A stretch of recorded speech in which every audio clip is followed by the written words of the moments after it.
This topic, as far as the U.S. government is concerned, is one of the most highly classified matters that the government deals with. I've interviewed dozens of people, read thousands of pages of books, watched a number of documentaries, and still get new information every week. What you'll be hearing in this presentation is a very compact version of what's taken me literally 27, 28 years to learn. 2016, things will start to get bad. Abrupt climate change, the rising ocean. Now what NASA is calling the 10th planet is not the 10th planet we're concerned about. It's the 10th planet that's referred to. I interact with people involved with law enforcement, including the FBI. I was working on a project with a couple of FBI agents, and we're having lunch one day. And we'd gotten to know each other a little bit. And I thought, well, I'll ask this guy the question, what happened with John Kennedy when he was shot? Now, the man I was asking this was not just a run-of-the-mill FBI agent. He was a supervisory level FBI agent. Within a few years of retirement, he's now retired. And I kind of put him in a box because if he told everything he knew, he was jeopardizing his career and his pension. But if he said, John, the Warren report was exactly accurate, then I would know that he was a nutcase because nobody believes the Warren report. So here was his answer. It was a very creative answer. This is from a supervisory level FBI agent regarding the Kennedy assassination. His answer was 2 words, creative forensics. Now, that let me know that he knew. What every person who's looked at it carefully knows is that the Kennedy assassination was not what we've been told it is. A couple of personal things when it comes to secrets and how military intelligence knows about things before they happen. First week of May, 1967. I'm 19 years old. I'm in a military intelligence school, and I got assigned for a Sunday morning, what they call a dining room orderly. My assignment was to be in the officers' mess where they served breakfast on Sunday morning, stand at parade rest, and whatever the colonels and the majors wanted, if they wanted coffee, I go get it. If they wanted toast, I go get it. Stand there at parade rest, eyes straight ahead, and just wait on the officers. One colonel is talking to another colonel. Now, this is military intelligence school, and these are field grade officers in military intelligence. First week of May, 1967. One colonel says to the other colonel, you know, those Golan Heights are going to break loose any day now. First week of May, 1967. What happened 4 weeks later? The Six-Day War. Yeah, they knew. They knew. Fast forward just a few months, September 1967. Now, I see some folks in here old enough to remember the Tet Offensive of 1968 in Vietnam, end of January 1968, which took place only 2 months after General Westmoreland gave his famous light at the end of the tunnel speech to a joint session of Congress, December 1967, where General Westmoreland told the joint session of Congress that Viet Cong were defeated on the battlefield, can no longer mount a credible offensive. I get to Vietnam in 1967 in September. By the end of September, I knew about the Tet Offensive at the end of January 1968. 4 months before it happened, 5 months before it happened. I knew about it, and I was getting ready for it. Everybody else found out the last week of January 1968. You better betcha, the people in military intelligence, they know about things before they happen. I know about things before they happen, even now, because I've maintained my contacts inside military intelligence. What you're going to learn today is known by the major world governments. I doubt the president of Zimbabwe knows what we're going to talk about, but the heads of England, Canada, United States, Russia, China, they all know, and they're making preparations. The Vatican knows, and I have some local connections there that I know about the Vatican and what they're doing. The Fortune 100 companies, they're getting ready and being prepared. My first-hand awareness began in year 2000. 2 different men, friends of mine, they're both researchers. They approached me and they said, John, there's this thing that's going to happen. We're not sure about the date, but it's going to happen. When it does, there's going to be abrupt climate change. There's going to be 200-mile-an-hour winds. The growing threat of climate change could define the contours of this century more dramatically than any other. But I knew these men well enough that I trusted what they told me, and I went to a confidential source and I said, check this out. I need to find out if this is true. And my confidential source, a friend of mine, he says, "Oh, John, that's silly. That can't be real." But he trusted me and knew me well enough to check it out. He gets back with me a few weeks later, and he says, "John, it's exactly what you said it is. It's coming. It's going to hit us. It's going to hit us hard. And there's going to be 200-mile-an-hour winds. And there's going to be massive tidal waves and earthquakes and all the rest of all the things that you said." That was in the summer of 2000. And what should give us hope that this is a turning point? That this is the moment we finally determined we would save our planet? My research has continued. I've continued to develop my sources and put the whole thing together so I can make this presentation. I've got copies in the lobby that I'll make available for anybody that wants it. It's the Department of Defense study done by a private think tank about abrupt climate change. Now, the Department of Defense spent many thousands of dollars to have this private think tank put this paper together. And I've got a quote from this, and what I've got out here that you can get is the open source unclassified version. The classified version I haven't been able to get my hands on. But here's the first paragraph of that paper by Peter Schwartz and Doug Randall. Recent research, however, suggests that there is a possibility that this gradual global warming could lead to a relatively abrupt slowing of the ocean's thermohaline conveyor, that's the Gulf Stream, ladies and gentlemen, which could lead to harsher winter conditions, sharply reduced soil moisture, and more intense winds in certain regions that currently provide a significant fraction of the world's food production. With inadequate preparation, the result could be a significant drop in the human carrying capacity of the Earth's environment. That means people are going to die. That's what that means. Has anybody seen the film The Day After Tomorrow? Anybody? Okay, a few. There's some science in there and some science fiction. If you haven't seen it, I would urge you to get a copy from the library, borrow a copy, whatever it takes. The opening scene is something, it's a dramatic interpretation of what really did happen, which was Larsen Ice Shelf B breaking away from the Antarctic continent. That really did happen. Very dramatic event. Now, some of the science in there is what will be happening in the future with abrupt climate change. The science fiction in that film is what's going to cause it. And the science fiction is human activity creating CO2 greenhouse gases. That's the science fiction. There's 3 characters in that movie. They're oceanographers, and they're on a little island off the coast of Scotland. And quite frankly, they could be anywhere because you can do this from your home if you've got internet access. There's buoys out there in the Atlantic that give 24-hour, 7-day-a-week readings of the ocean temperature. And anybody can do this any place. You don't need to be on a little island off the coast of Scotland. So they're sitting there watching the ocean temperatures off the coast of Scotland. And then there's a dramatic drop in temperature on one buoy, then another buoy, and so forth. And what they're watching is the North Atlantic thermohaline conveyor, which is also called the Gulf Stream. From my private sources, I know that in real life, not in Hollywood films, but in real life, PhD oceanographers, 24 hours a day, 7 days a week, are actually doing that on both sides of the Atlantic, and they're very, very concerned. Just a couple of years ago, there was an announcement the Gulf Stream had slowed down by 30%. My private sources tell me it's been more than that. Now here's the deal. You look at a map of the world, and you've got England, Ireland, and Scotland here, and you got Moscow here. They're both the same distance from the North Pole. They're both the same distance from the North Pole. England, Ireland, Scotland, and Moscow. What's the difference? I mean, they rarely see any serious snow in England, Ireland, and Scotland. They don't have furnaces like we do because it doesn't get to be 10 degrees. And they certainly don't have the winters of Moscow, even though they're the same distance from the North Pole. The reason they don't is the Gulf Stream.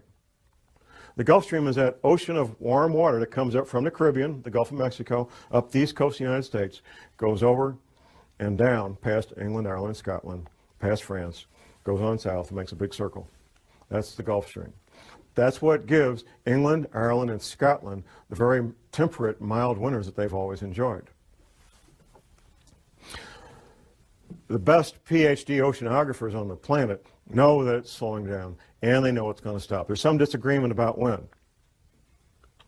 And because there's some unknowns that they have to try to do some guesswork. But here's what makes the Gulf Stream work. It's the salt content. It's the salinity of the ocean. The salt content of the ocean allows that big engine to pump that water up, go over and come back down and do that big circle of thousands of miles. The salt content is changing because of melting freshwater ice in Greenland and melting freshwater ice in the Antarctic. Now, the melting ice at the North Pole doesn't make any difference because that's floating salt water. So it doesn't make any difference. When it doesn't change the sea levels, it doesn't change the salinity of the ocean. This fresh water being introduced into the ocean is reducing the salinity of the ocean. That's slowing down the Gulf Stream, and at some point it will stop. 3 years, 5 years, 20 years, I can't tell you when. And the best PhD oceanographers on the planet can't tell you when. They can tell you it's about to happen, though. As I started tracking this matter of abrupt climate change and rising ocean levels, I incorporated into casual conversations with people I knew and came in contact with. I was having lunch one day with a friend of mine. This friend is a veteran of the U.S. Navy Submarine Corps. And I was talking about what would be causing this, because I did pretty quickly learn what would be causing the rising ocean levels and abrupt climate change. And my friend starts telling me what he heard at a classified U.S. Navy briefing. And he went on and on about how the Navy had told everybody in the submarine corps about rising ocean levels and what that would mean and why Navy retirees should consider moving to the Arkansas, Missouri Ozarks, because the Navy was telling, and is still telling these men, that the Arkansas, Missouri Ozarks are one of the known safe havens when all these events take place. Later that night, I got home and I was thinking about our conversation, and something occurred to me that hadn't occurred to me while the two of us were together. And it occurred to me that we were talking about the same thing. I was talking about the cause, and he was talking about the effect. At that point, I also remembered a map that a patient of my wife's a chiropractor, had brought in and showed my wife back in the mid-'80s, of what North America would look like after the oceans rose to their new levels. Now, at the time, I thought, this lady needs a tinfoil hat real bad. That's the only thing I could think of. It was a beautiful full-color map done by a psychic. But I always remembered the map. I have a very good memory about things that I choose to remember. And I thought about this map, and I called my friend on the phone, and I said, I got this map. I want to send it a copy of it. I got a little copy I found on the internet, 4 by 4 inches. So I sent it to him by email. And my friend looks at it, and he says, well, from the Rocky Mountains east, it's very accurate compared to what the Navy showed us, with one exception. Wisconsin's gone on the Navy's map. Wisconsin is still there on Scallion's map, Gordon Michael Scallion, well-known psychic. And from the Rocky Mountains west, it's not even close to what the Navy says, not even a little bit close. So I went ahead and ordered a copy of Scallion's map, a full-size version of it, and I get together with my friend, and he goes over the entire coast of the United States, East Coast, Gulf Coast around Florida, down to Texas, West Coast on up to Washington. And he shows me in great detail where the Navy said the new shoreline was going to be. He also told me that the East Coast would take damage up to the Blue Ridge Parkway. Now, the Blue Ridge Parkway runs north-south on the east side of the Appalachian Mountains, about 100 miles from the coast. Now, you have to keep in mind, this is not John Moore. This is the U.S. Navy in classified briefings telling these men what would be happening in the future. Since talking to my friend, I've also interviewed 3 more Navy veterans. One was an officer in the submarine corps. Another was an intelligence officer from another service assigned to the submarine corps for a 3-year tour of duty. And the third guy was a Navy veteran. Fourth guy, actually. A friend of mine, he's a college professor, and I was at his college class on international relations giving a presentation on terrorism. The other presenter was this former intelligence officer. So we finish our presentation to college students on terrorism, and we go to a pizza place in Rolla, and there's 4 of us. Myself, I'm sitting here, the retired intelligence officer, his wife sitting next to me, and the intelligence officer himself sitting across from me, and my friend and college professor is right over here. Once I found out that he did a 3-year tour of duty with the Submarine Corps, I knew I had to ask the question. I might never see this man again in my life. I got to ask the question. Now, we haven't talked about rising ocean levels. And this you have to keep in mind, this is a basic tool of investigative work, is interviewing witnesses at different times in different places, interviewing witnesses that don't know each other. You want to get to the heart of a matter, that's the way it's done. You find witnesses who don't know each other that have the same information, and you interview them at different times, different places. So I asked him, tell me what you know about rising ocean levels. His wife, sitting next to me, before he can even speak up, his wife sitting next to me says the following. We were on our last duty assignment, and we were at the Pentagon. Now, we've been all over the planet, typical military family, and we had to pick a place to retire. We chose the Arkansas, Missouri Ozarks because of rising ocean levels. I had my answer. I had my answer. We talked about that a little bit more. A few weeks later, I made a lunch appointment with him, and I brought the map with me that I'd revised after going over with the first submarine veteran. I brought it with me. We met at Steak and Shake, had lunch, and I had him revise the map even further, getting a few more details in there. The third submarine veteran, retired submarine officer, he's one of my pistol students. We had lunch and we talked, and he says, John, I signed these non-disclosure agreements. If I tell you what I know, I can lose my pension. I have to be out 5 years before I can tell what I know about rising ocean levels. I've only been out 3 years. I said, well, can you blink your eyes once for yes and twice for no? Then you won't be talking. He says, yeah, I can do that. The retired submarine officer verified what the other two submarine veterans had told me earlier. Word for word, detail for detail. And he also, this is the third man who had chosen the Arkansas, Missouri Ozarks for his retirement home. The Prophecy Club, a Christian group out of Topeka, Kansas, they sent me on a nationwide speaking tour in 2005 on this topic. And I'm up in Detroit speaking on this. On one of the breaks, I have a man walk up and introduce himself to me. He says, John, I'm in the insurance industry. And we've wondered for years, us in the insurance industry, why is there such a cluster of retired Navy people in the zip codes of the Arkansas, Missouri Ozarks? Now I know. Now I got my answer. The Navy knows. Another pistol student of mine, retired Navy guy, I said, what's the altitude of your new home? He told me to the foot the altitude of his new home. How many people can do that? Almost nobody. He told me to the foot the altitude of his new home in the Arkansas, Missouri Ozarks. Absolutely he did.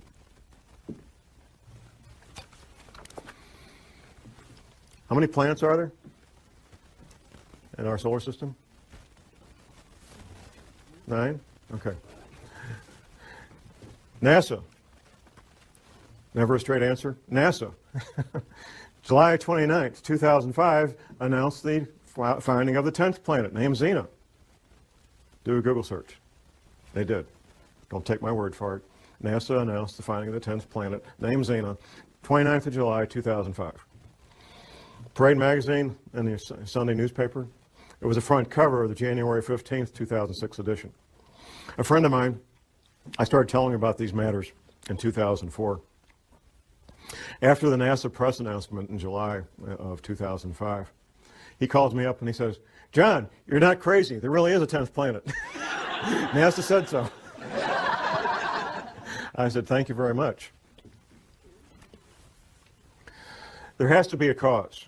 And this is something, quite frankly, we don't need to address it, but we will address it. The cause is the 10th planet. Now, what NASA is calling the 10th planet is not the 10th planet we're concerned about. It's the 10th planet that's referred to in the Bible, also called wormwood. The closer you are to the current equator, whatever that might be, the better off you are when these things happen, if there's a pole shift, because your climate's not going to change all that much. If you're in Miami, Florida, and we have a 20-degree pole shift, you're not going to end up with a really, really bad winter. You're going to have a mild winter. But if you're in Maine and you got a 20-degree pole shift, you could end up with the weather of Siberia real easy.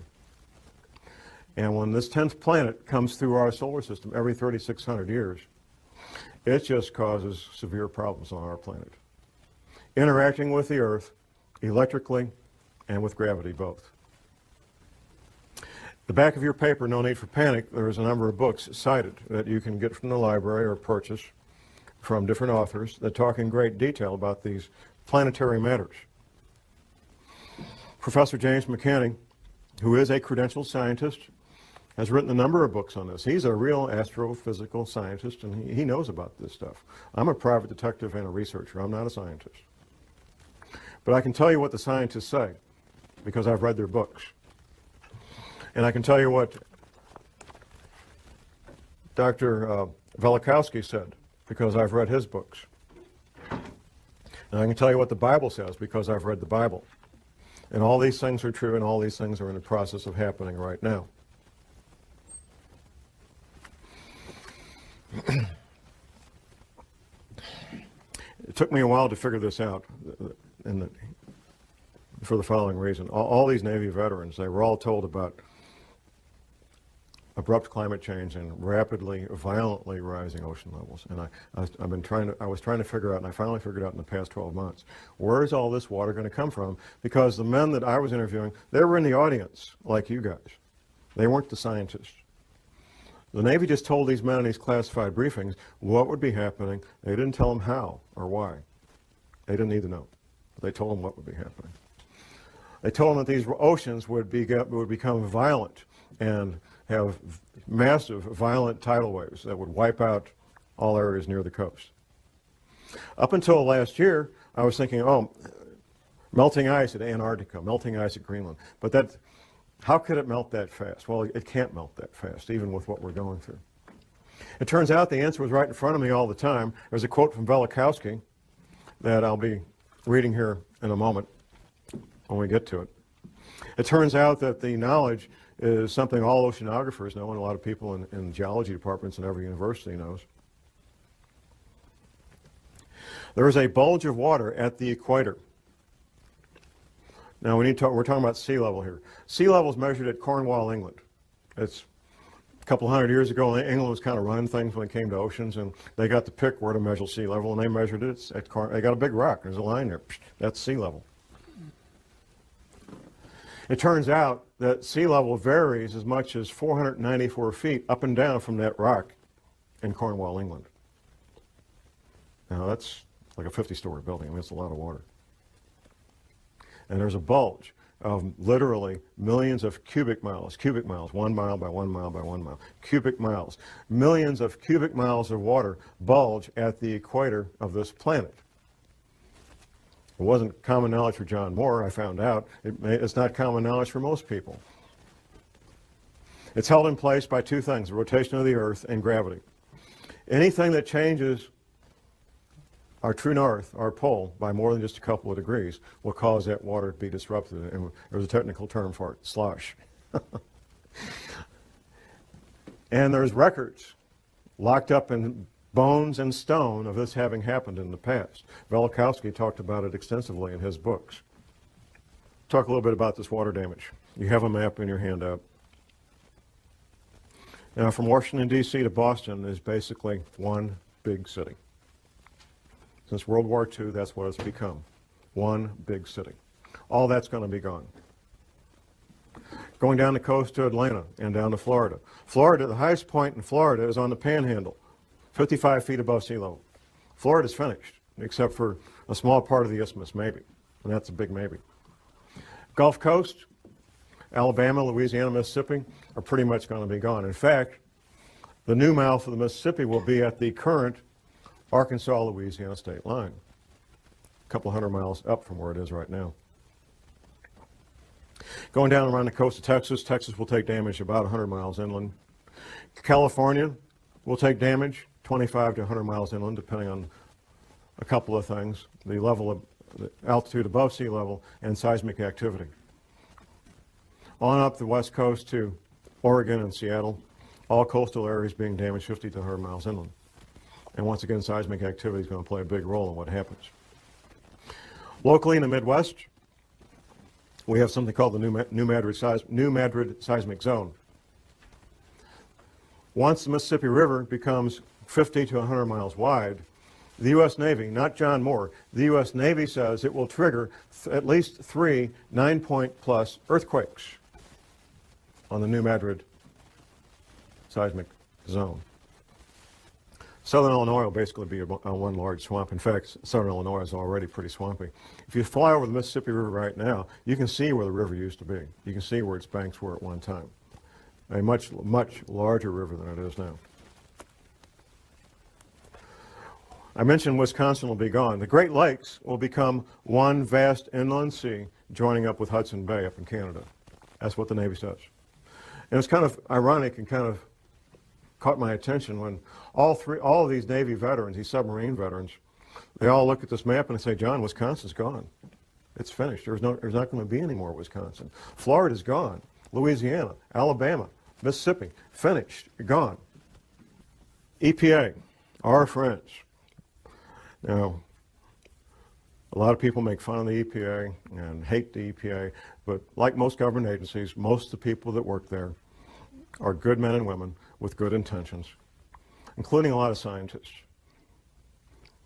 The EPA had a library, past tense, until 2007. The library containing the largest collection of cross-referenced, important term, cross-referenced articles and manuscripts on man-made compounds and biological agents in the English language. In 2007, it was closed. The EPA library was closed, and it was a number of different locations around the country, closed to even EPA scientists could not access it. Anybody see Al Gore's film, An Inconvenient Truth? Okay, once again, I encourage people to watch this movie. There's some science in there, there's some science fiction. The science is about what will happen in the future, abrupt climate change and rising ocean levels. The science fiction is what's causing it. It's not man-made greenhouse gases, like he says. That's a distraction. And that tactic was decided on many, many years ago, sometime in the late 70s, early 80s, that they would use that as the pretext to keep people thinking things are going to be okay. The science leaves out something, and the science fiction adds something. Al Gore gives a timeline for when these events are going to happen. Abrupt climate change and rising ocean levels. The timeline that Al Gore gives in his movie is the same timeline that the federal government gives out through the NASA Goddard Space Flight Institute. Say that fast 10 times. The NASA Goddard Space Flight Institute, which the Queen, Her Majesty, visited last spring when she was in this country, by the way, because she's got taking a sudden interest in science. Jim Hansen is the director of the NASA Goddard Space Flight Institute, and the timeline he puts out and the timeline Al Gore puts out is the exact same timeline, and here it is. It's kind of clever what they did in the movie, the way they said it. But in 2016, things will start to get bad, abrupt climate change and rising ocean levels. Exact same timeline put out by the federal government through NASA. NASA is part of the military, by the way. If you notice these space flight shuttles go up, captain this, lieutenant that, colonel, I mean, it's the military. It's always been the military. That's the official timeline put out by the federal government. Now, the real timeline. I found out through my confidential sources what the real timeline is, and I found out why they're doing what they're doing right now, moving the CIA from Langley, Virginia to Denver right now. These relocations, which you could call evacuations, are due to have everybody who's part of continuity of government planning. It's not all federal employees. If you work for Health and Human Services, you're toast. There's no place waiting for you in Denver. People in the intelligence agencies, people in certain parts of the military, not all the military. The scientists, the engineers, the doctors that they want to have in these shelters when everything breaks loose. That's who's being relocated, that's who's being sent to these shelters. These shelters are literally hundreds of millions of your tax dollars where people can live and work and have hot showers and pizzas and video movies for years without ever leaving the place and be quite comfortable. There's other things that could be happening in the next couple of years. those of us who research these matters and share these concerns, we all know that there's multiple agendas proceeding forward, and that what we sometimes refer to as a New World Order, which will be basically corporations running everything, banks and corporations, they fully expect to come out on the other side of this intact. A fellow radio talk show host from my station, he lives down in northwest Arkansas, not far from Walmart headquarters. He says, John, I get plain brown envelopes with no return address sent to me from people that work inside there at middle and upper management levels, giving blueprints of the shelters that Walmart's built for their people. They expect to come out on this. Another friend of mine was working with a Catholic group here in St. Louis, and his job was to help set up military-grade radio communications between the Vatican group in St. Louis and the Catholic group in St. Louis, excuse me, and the Vatican. Military-grade two-way communications. We're not talking 10-4 good buddy CB stuff. The real military-grade radio communications. The agendas of the people that control the world, the international bankers and the Fortune 500 and so forth, is to have a planet with far less people on it than there is now, either inadvertently through these earth changes or by design, through World War III, a flu pandemic, or severe economic collapse leading to societal disruption, or all three happening at the same time. These are all matters that could be happening in the not too distant future. I refer to what we're living in right now as phase one. Phase one is where normal commerce takes place. We can have our careers, interact with our families and our social events that we normally do, and life appears to be normal. The powers that be are using phase one to finish their final preparations. This shelter I talked about here at Weldon Springs, Missouri, it took almost twice as long to build it as they anticipated. They kept running into the various problems that any construction project has, but they got it built. And they're using these remaining months to finish up whatever final preparations they need to get their people in place and get moved. Phase two will be when these earth changes events, abrupt climate change, bizarre weather, earthquakes, tidal waves, all become so numerous that they become daily news. In fact, when I meet people out in the street, almost everybody comments on how bizarre the weather has become. And that's pretty much a topic of daily discussion. The government, the powers that be, will claim that these bizarre weather-related events are related to global warming. And when they're happening, that we need to start cutting back on our creation of CO2 greenhouse gases. Since I've been watching these matters the past 9 years, I watched it incrementally become a bigger and bigger media event, up to the point where Al Gore got the Academy Award for Best Documentary in 2007. Then it was like, we're off to the races. Up until that award, or that Academy Award, global warming related news stories was maybe twice a week. That was about what I was seeing. Since then, since he got that Academy Award, it's been daily, 7 days a week, global warming stories. And there will be no end to it. As long as there's news, as long as they're capable of broadcasting news, you will have global warming stories every day of the week from now on. As these events become more severe, you're going to hear more and more men with lab coats from NASA talking about global warming being caused by human activity, and that it will be better and everything's going to be okay, so you can go back to your baseball games and go back to work Monday morning. Things are going to be fine. That's phase two. Phase three will be a relatively short period of time. It may be a matter of a few days, maybe a week. It won't be long. At some point, people will realize that things are very strange and very dangerous, and they'll start doing things they normally wouldn't do. Say, for example, you're a professional, self-employed, or you have several people working for you. Half the people in this country work for small businesses. Many of the owners of those businesses are financially well off that they could lock the door and never go back. They love what they do, and that's why they go to work every day. I've heard a number of people tell me, they say, John, the government doesn't want to create panic. That's why they're concealing this. No, the government's not concerned about panic. What the government's concerned about is business owners making very rational, very logical decisions that I'm locking the door and I'm out of here. No panic whatsoever. That's what they're fearful of, because that would shut down the economy if enough of them did it. They want to keep these people in the dark as long as possible. Most men, and it's mostly men because of the nature of the work they do, some women, who know about what we're talking about today, just simply go about their lives and keep quiet about it. They're not public speakers.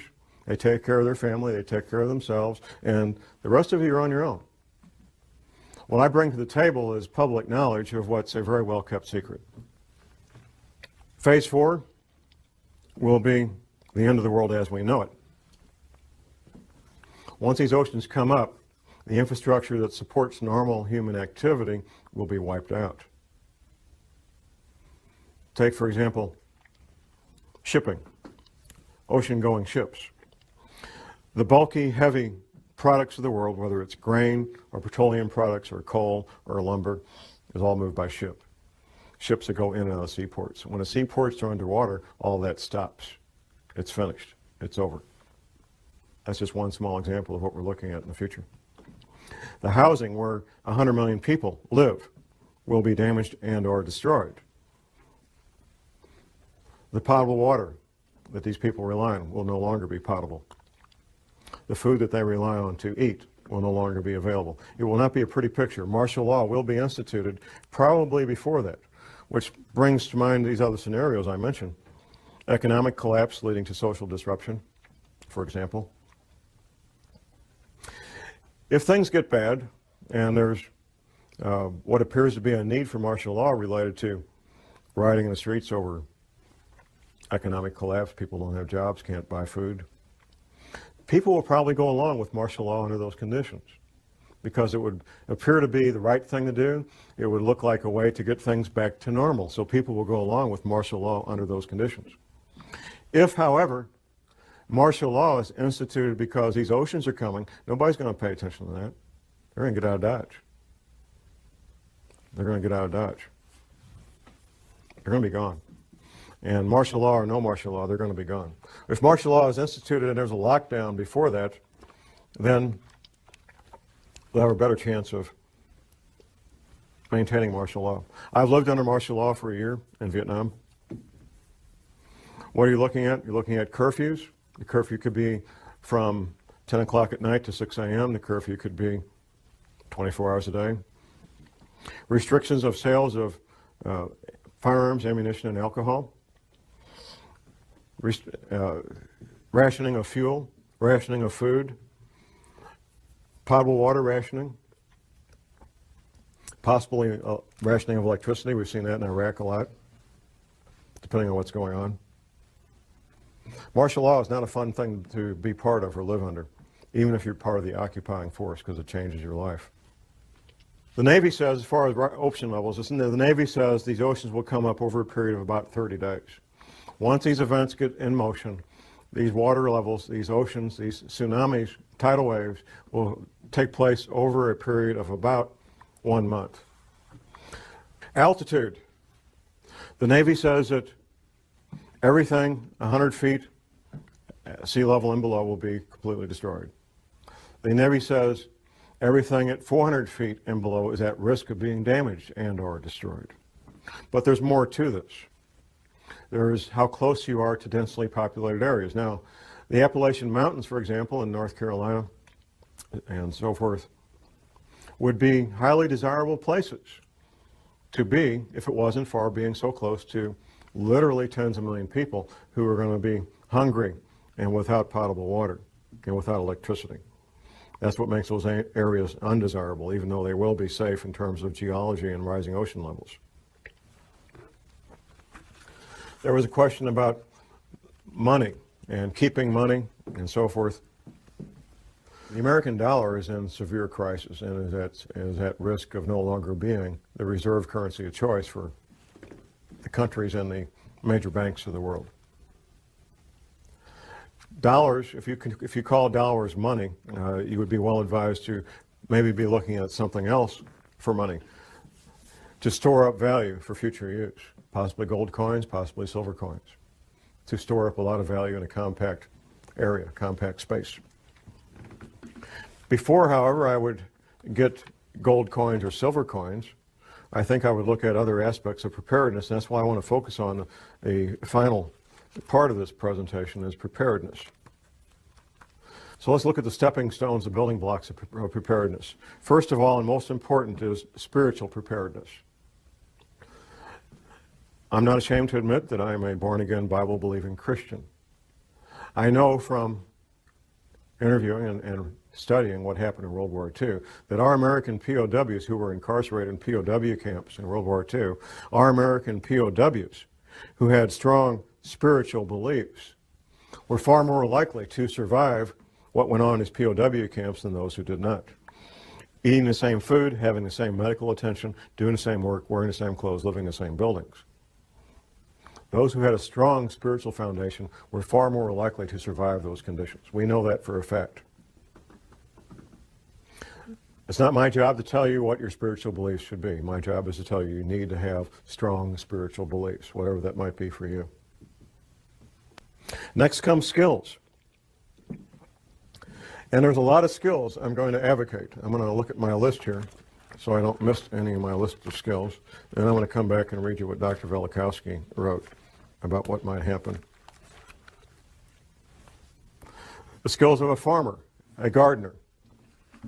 You will be growing your own food. The skills of a paramedic. Now we get so used to, if somebody gets injured, we dial 911, and in a few minutes there's a wonderful shiny ambulance with these highly trained technicians. They got all the stuff they need to save life. In a future where things no longer work like we're used to, you're going to be your own paramedic, or are you going to sit there and watch your loved one bleed to death from a chainsaw accident or whatever it might be? An EMT course is one semester at your local junior college, maybe $100, $200, and you'll know more about emergency medical matters than 99% of the people in this country. One semester at your local junior college. You don't need to worry about passing a test unless you intend to be a paramedic or EMT.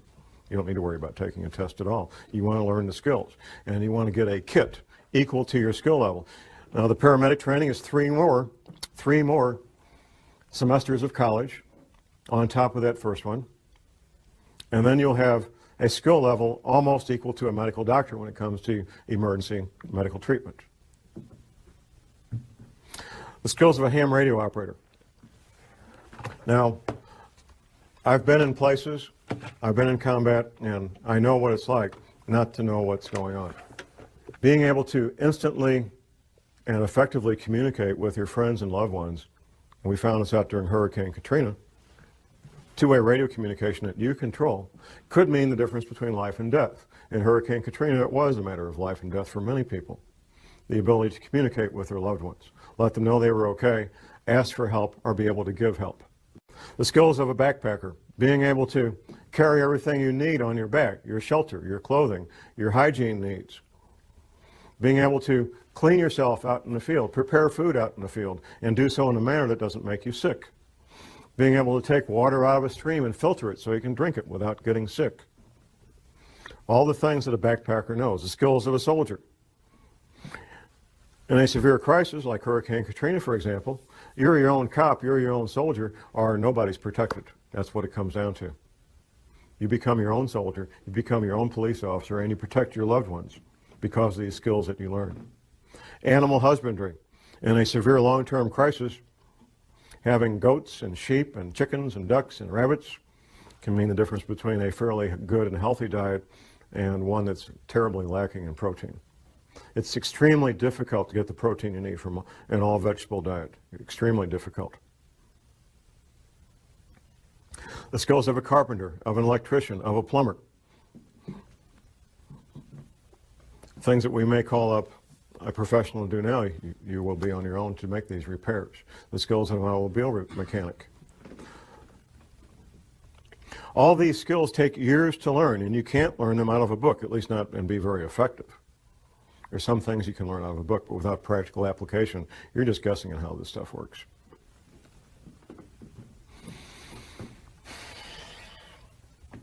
Where do you live? I've had a number of questions during our breaks about where safe areas are. The Arkansas, Missouri, and Ozarks are one of the known safe havens. That's basically the bottom third of Missouri, not counting the Boot Heel, and the top third of Arkansas, not counting northeast Arkansas. That flat area where they grow rice. That's not considered part of the Ozarks.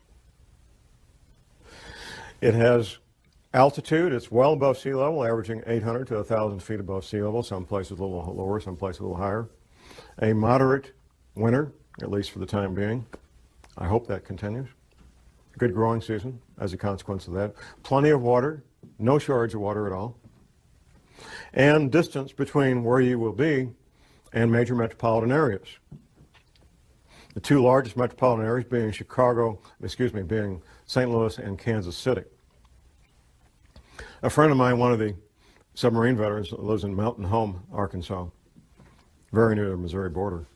He says, John, we have all these people from Chicago moving down here. All these Chicago cops. Maybe they know something, huh? If you're choosing a place to live and thrive during a severe long-term crisis in the Ozarks, you may think, well, myself and my spouse, we can do this. Then I remind people who are considering that of the number 168. 168 hours in a week, and in a severe long-term crisis, somebody's going to have to be awake 168 hours a week. Because no people can do that, I suggest that at least 6 adults come together and decide to shelter as a group. I also suggest that people have at least a 2-year supply of food. Professor McCanney, in one of his books, his 60-page pamphlet about surviving Planet X, he mentions the possible future need, to establish a new calendar. It goes something like this. If there would be a pole shift, it would change the seasons, it would change the calendar.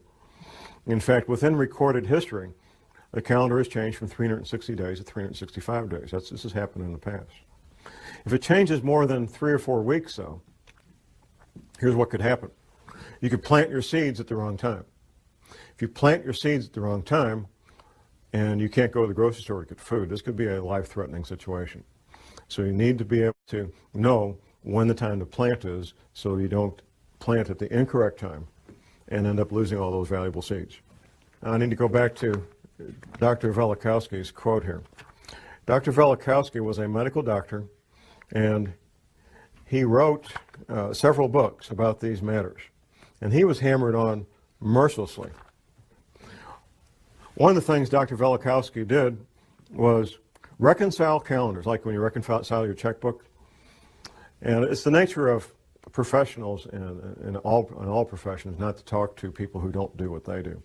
And nobody had ever done this previously. And it's not easy to do, reconcile calendars from these ancient cultures. Dr. Velikowski made an observation. There is a passage in the Bible. The Israelis are having this battle, and they need a few extra hours to win this battle. And guess what? They got a few extra. Their day was a few hours longer. You know the quote, Jim. The incident, right. Now, typically when we study the Bible, if there's something we can't understand, we just say, well, God's just trying to make a point. This really didn't happen. That's what we do. Up until fairly recently, that's what we had to do with the incident with the Israelis fighting this battle. Well, God was trying to make a point that he had the power to do this. It really didn't happen. Well, it turns out we now know scientifically how that could happen, and the only way it could happen. For the Israelis to get 3 or 4 hours more daylight, the only way that can happen is for the planet to roll over in space, giving those extra 4 hours. Here's what Velikowski said. Well, if the sun didn't set over the Sinai desert when it was supposed to, on that date, and he had the date because the Israelis had calendars and they wrote it down, that's a pretty important deal. I mean, if you're Moses and something important happens, you tell the scribes, hey, write this down. This is important. So they had written records and they had a calendar. Velikowski said if that happened over the Sinai desert, then the sun must not have come up in China the next morning when it was supposed to come up. And the Chinese had scribes, the Chinese had calendars, and guess what? The sun didn't come up the next morning when it was supposed to. Verifying scientifically the Bible and verifying scientifically what really happened. The Israelis did get that extra 4 hours of daylight. And the Chinese didn't have the sun. Of course, the sun couldn't come up because the planet had rolled over in space. And that's why the Israelis, and God can make that happen. And he did make it happen. Now, Dr. Velikowski wrote a number of books. Now, what I'm going to quote here word for word is a quotation from one of those books. It's titled Earth in Upheaval by Emanuel Velikowski. Now, what he's doing here is giving this is one page of one book. One page of one book. He's giving a very compact, highly condensed observation of what happens in a pole shift.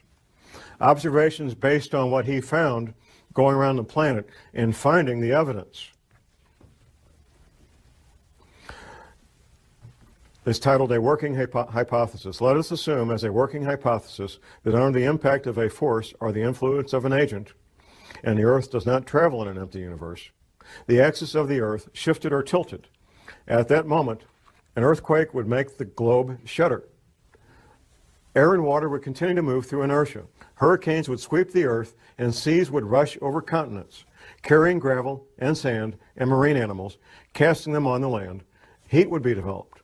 Rocks would melt, volcanoes would erupt, lava would flow from fissures in the ruptured ground and covered vast areas. Mountains would spring up from the plains and would travel and climb on the shoulders of other mountains, causing faults and rifts. Lakes would be tilted and emptied. Rivers would change their beds. Large land areas with all their inhabitants would slip under the sea. Forests would burn. Hurricanes and wild seas would wrest them from the ground on which they grew and pile them, branch and root, in huge heaps. The seas would turn into deserts, their waters rolling away. And if a change in the velocity of the Earth's rotation, slowing it down, should accompany the shifting of the axis, the water confined to the equatorial oceans by centrifugal force would retreat to the poles, and high tides and hurricanes would rush from pole to pole, carrying reindeer and seals to the tropics and desert lines into the Arctic.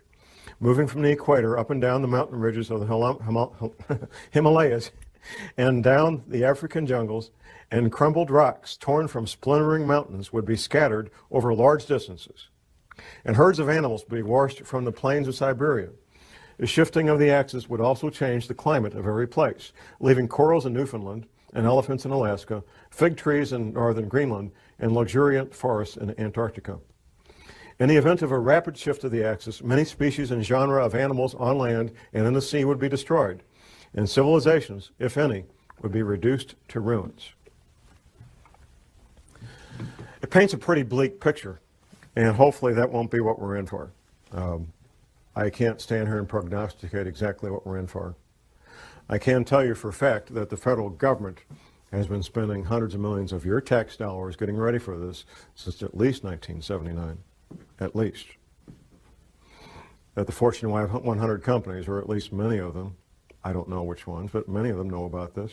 The major governments know about this and are making preparations. China and Russia both know about this and they're taking what precautions they think are important and need to be done. There's a lot of people and a lot of entities that know about this. I don't know what else I can tell you. I've answered every question that I'm aware of.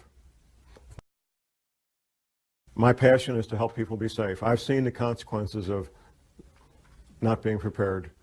I've seen violent death firsthand. I've smelled the bombs. I've seen the bleeding bodies. I've heard the screams of the people dying in agony. And it's not a fun place to be. My passion is to see people be safe. And I'll do anything I can to help people be safe and be prepared. That's my passion. That's why I'm up here doing this. And with that, I will ask that God bless you all and that God bless this country. And thank you very much.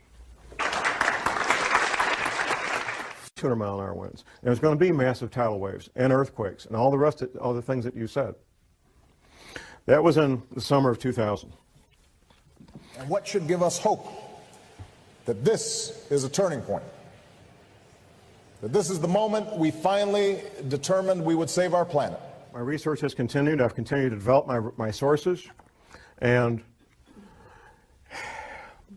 put the whole thing together so I can make this presentation. I've got copies in the lobby that I'll make available for anybody that wants it. It's the Department of Defense study done by a private think tank about abrupt climate change. Now, the Department of Defense spent many thousands of dollars to have this private think tank put this paper together. And I've got a quote from this, and this, what I've got out here that you can get is the open source unclassified version. The classified version I haven't been able to get my hands on. But here's the first paragraph of that paper by Peter Schwartz and Doug Randall. Recent research, however, suggests that there is a possibility that this gradual global warming could lead to a relatively abrupt slowing of the ocean's thermohaline conveyor, that's the Gulf Stream, ladies and gentlemen, which could lead to harsher winter conditions, sharply reduced soil moisture, and more intense winds in certain regions that currently provide a significant fraction of the world's food production. With inadequate preparation, the result could be a significant drop in the human carrying capacity of the Earth's environment. That means people are going to die. That's what that means. Has anybody seen this topic, as far as the U.S. government is concerned, is one of the most highly classified matters that the government deals with. I've interviewed dozens of people, read thousands of pages of books, watched a number of documentaries, and still get new information every week. What you'll be hearing in this presentation is a very compact version of what's taking me literally 27, 28 years to learn. 2016, things will start to get bad. Abrupt climate change, the rising ocean. Now what NASA is calling the 10th planet is not the 10th planet we're concerned about. It's the 10th planet that's referred to. I interact with people involved with law enforcement, including the FBI. I was working on a project with a couple of FBI agents, and we're having lunch one day. And we'd gotten to know each other a little bit. And I thought, well, I'll ask this guy the question, what happened with John Kennedy when he was shot? Now, the man I was asking this was not just a run-of-the-mill FBI agent. He was a supervisory level FBI agent. Within a few years of retirement, he's now retired. And I kind of put him in a box because if he told everything he knew, he was jeopardizing his career and his pension. But if he said, John, the Warren report was exactly accurate, then I would know that he was a nutcase, because nobody believes the Warren report. So here was his answer. It was a very creative answer. This is from a supervisory level FBI agent regarding the Kennedy assassination. His answer was 2 words: creative forensics. Now, that let me know that he knew.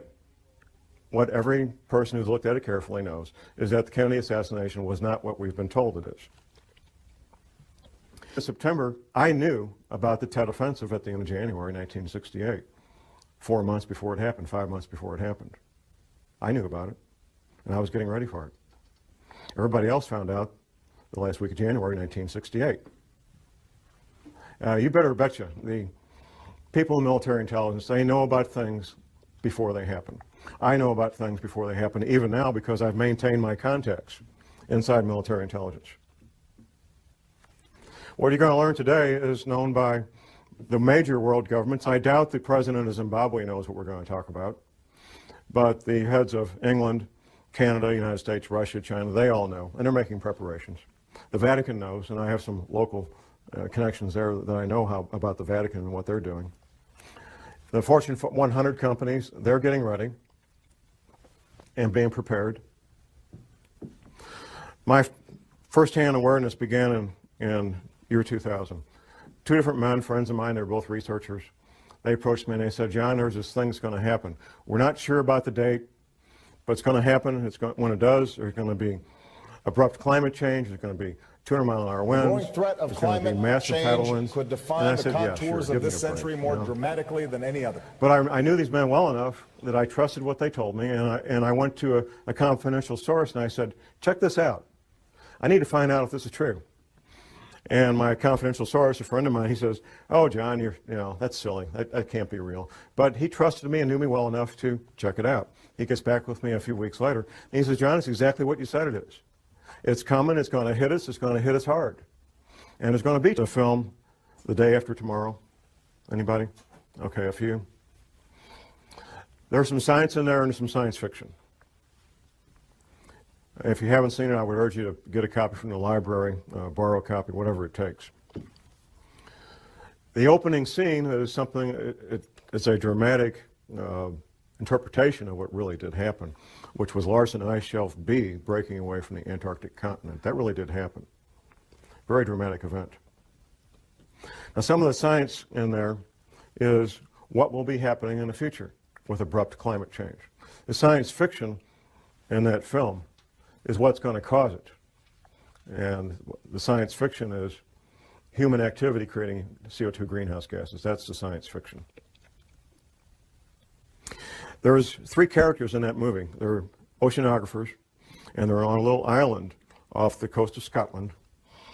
And quite frankly, they could be anywhere because you can do this from your home if you've got internet access. There's buoys out there in the Atlantic that give 24-hour, 7-day-a-week readings of the ocean temperature. And anybody can do this any place. You don't need to be on a little island off the coast of Scotland.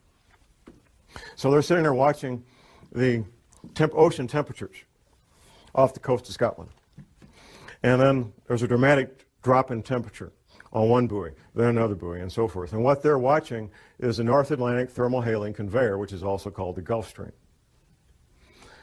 From my private sources, I know that in real life, not in Hollywood films, but in real life, PhD oceanographers, 24 hours a day, 7 days a week, are actually doing that on both sides of the Atlantic. And there are a couple of personal things when it comes to secrets and how military intelligence knows about things before they happen. First week of May, 1967. I'm 19 years old. I'm in a military intelligence school, and I got assigned for a Sunday morning, what they call a dining room orderly. My assignment was to be in the officers' mess where they served breakfast on Sunday morning, stand at parade rest, and whatever the colonels and the majors wanted, if they wanted coffee, I go get it. If they wanted toast, I go get it. Stand there at parade rest, eyes straight ahead, and just wait on the officers. One colonel's talking to another colonel. Now, this is military intelligence school, and these are field grade officers in military intelligence. First week of May, 1967. One colonel says to the other colonel, you know, those Golan Heights are going to break loose any day now. First week of May, 1967. What happened 4 weeks later? The 6-Day War. Yeah, they knew. They knew. Fast forward just a few months, September 1967. Now, I see some folks in here old enough to remember the Tet Offensive of 1968 in Vietnam, end of January 1968, which took place only 2 months after General Westmoreland gave his famous light at the end of the tunnel speech to a joint session of Congress, December 1967, where General Westmoreland told the joint session of Congress that Viet Cong were defeated on the battlefield, can no longer mount a credible offensive. I get to Vietnam in 1967 in September. By the end